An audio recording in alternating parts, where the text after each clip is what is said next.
दोस्तों, किसी ने क्या खूब कहा है कि नजर नजर में उतरना कमाल होता है, नफस नफस में बिखरना कमाल होता है और बुलंदियों पे पहुंचना कोई कमाल नहीं। बुलंदियों पर पहुंचना कोई कमाल नहीं, अरे बुलंदियों पे ठहरना कमाल होता है। Good morning Hindustan. जी हाँ, नमस्कार, प्रणाम, आदाब। मैं अतुल महिंद्रा स्वागत करता हूं आप सभी का इस मोटिवेशनल सेशन में, जहां घड़ी ने 6:15 का समय दिखाया है और ये समय अतुल सर के मिलने का आया है। तो दोस्तों, आइए आज फिर एक ऐसी मोटिवेशनल कहानी की चर्चा करते हैं जो शायद हमारी जिंदगी को ही बदल कर रख दे या हमारे सोचने का नजरिया ही बदल दे। दोस्तों, शायद आपने थॉमस एडिसन का नाम तो जरूर ही सुना होगा। अगर नहीं सुना है तो मैं बता देता हूं कि थॉमस एडिसन एक जाने माने अमेरिकन साइंटिस्ट थे। इस अमेरिकन वैज्ञानिक ने 1000 से भी अधिक आविष्कार किए हैं। जैसे बिजली के बल्ब के क्रांतिकारी आविष्कार ने थॉमस एडिसन को रातों रात प्रसिद्ध बना दिया था। उन्होंने विद्युत बल्ब और फोनोग्राफ, जिसे वर्तमान में ग्रामाफोन और रिकॉर्डर प्लेयर के नाम से भी जाना जाता है, इसके अलावा थॉमस एडिसन ने और भी अनेक युक्तियों का आविष्कार किया है, जिसकी प्रतिभा का पूरी दुनिया ने लोहा माना है। थॉमस एडिसन को अपनी प्रतिभा की वजह से ही जीनियस बुलाया जाता है। अब आपको पता चल ही गया होगा कि थॉमस एडिसन कौन थे। आइए अब जानते हैं कि एक ऐसी घटना के बारे में जिससे थॉमस की मां ने उसे एक महान वैज्ञानिक बना दिया। दोस्तों, एक बार थॉमस अपने विद्यालय से घर पहुंचे और अपने माँ को एक चिट्ठी देते हुए बोले कि माँ, मैडम ने कहा है कि ये चिट्ठी सिर्फ अपनी माँ को देना। एडिसन की माँ ने चिट्ठी खोली और पढ़ते पढ़ते रोने लगी। एडिसन ने अपनी माँ से कहा कि माँ, आप क्यों रो रही हैं और इस चिट्ठी में ऐसा क्या लिखा है। थॉमस की माँ ने कहा कि बेटा, इसमें लिखा है कि आपका बेटा पढ़ाई में बहुत समझदार है।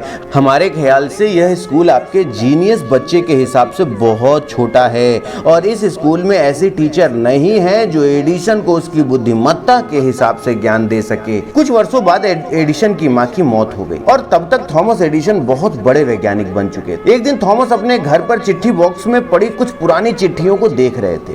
तभी उनकी नजर उस चिट्ठी पर पड़ी जो स्कूल के दिनों में बचपन में थॉमस को टीचर ने माँ को देने के लिए कहा था। जब थॉमस ने उस चिट्ठी को पढ़ा तो वो हक्के बक्के रह गए, क्योंकि उस चिट्ठी में लिखा था कि आपका बेटा दिमागी तौर पर बीमार है, हमारे टीचर उसे और नहीं पढ़ा सकते और हम उसे विद्यालय से निकाल रहे हैं। प्लीज आप थॉमस को घर पर ही पढ़ाना शुरू कर दें। उस चिट्ठी को पढ़ने के बाद थॉमस एडिसन बहुत भावुक हुए। उन्होंने इस चिट्ठी के बारे में एक किताब में जिक्र भी किया है। थॉमस एडिसन दिमागी तौर पर एक बीमार बच्चा था, जिसे उसकी माँ ने एक बहुत बड़ा वैज्ञानिक बना दिया था। तो दोस्तों, आपको क्या लगता है कि इस कहानी से क्या निष्कर्ष निकलता है? इस सफलता की छोटी सी कहानी से हमें यह सीखना चाहिए कि जो हमें साफ दिखाई दे रही है कि किसी को भी उसकी कमियों के बारे में नहीं बताना चाहिए, क्योंकि जब कोई आपको आपकी कमियों को लगातार बताता रहता है तो धीरे धीरे आपका आत्मविश्वास कम होने लगता है और आप अपने अंदर की ताकत को पहचानना बंद कर देते हैं, जिससे आप अपने आप पर विश्वास नहीं रखते हैं और किसी काम को पूरा करने का हौसला खो देते हैं। और यह बात है क्योंकि जब आप कोई काम कर रहे हैं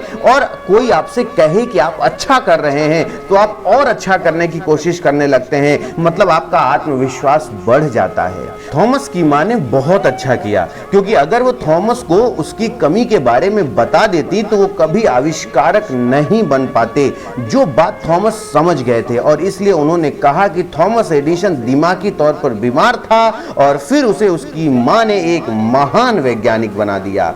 आशा करता हूं दोस्तों कि आपको इस तरीके की प्रेरणादायक जो कहानियां हैं, ये सुनने के बाद कहीं ना कहीं जीवन में भी कुछ व्यवहारात्मक परिवर्तन करने की जरूरत समझ में आने लगती होगी। आप भी कहीं पे किसी के बड़े भाई होंगे, आप भी कहीं किसी के बॉस होंगे, आप भी कहीं किसी के पिता होंगे। दोस्तों, जब भी हम किसी की कमियों को बताने लगते हैं तो कहीं ना कहीं उसकी इफिशियंसी गिरा रहे होते हैं। जब भी हम किसी बच्चे की गलती पे उसे हम बहुत ज्यादा डांट देते हैं तो वो दोबारा अपनी गलती को स्वीकार करने योग्य नहीं बना पाता है। तो दोस्तों, मैं आपसे यही कहूंगा कि जब भी किसी को अगर जीवन में आगे बढ़ाना है तो हमेशा उसकी खूबियों पे चर्चा करें और उसे आगे बढ़ने के लिए नए नए रास्ते दिखाएं। दूसरों को नीचा दिखा के हम और भी नीचा गिर जाते हैं दोस्तों।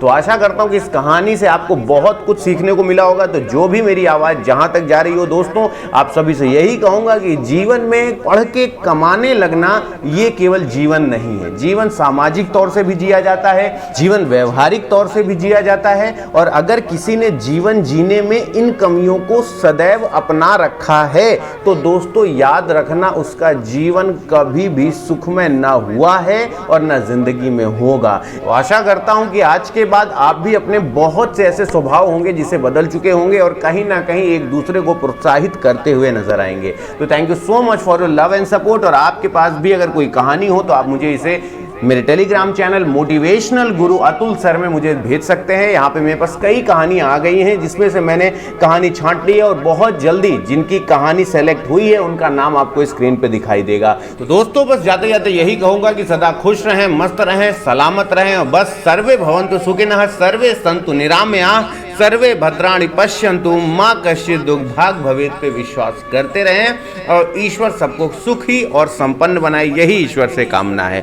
तो सहृदय धन्यवाद। मस्त रहें, खुश रहें, सलामत रहें और अपने जीवन का हर एक पल ऐसे ही आनंद के साथ जीते रहें। Thanks a lot. Thank you so much.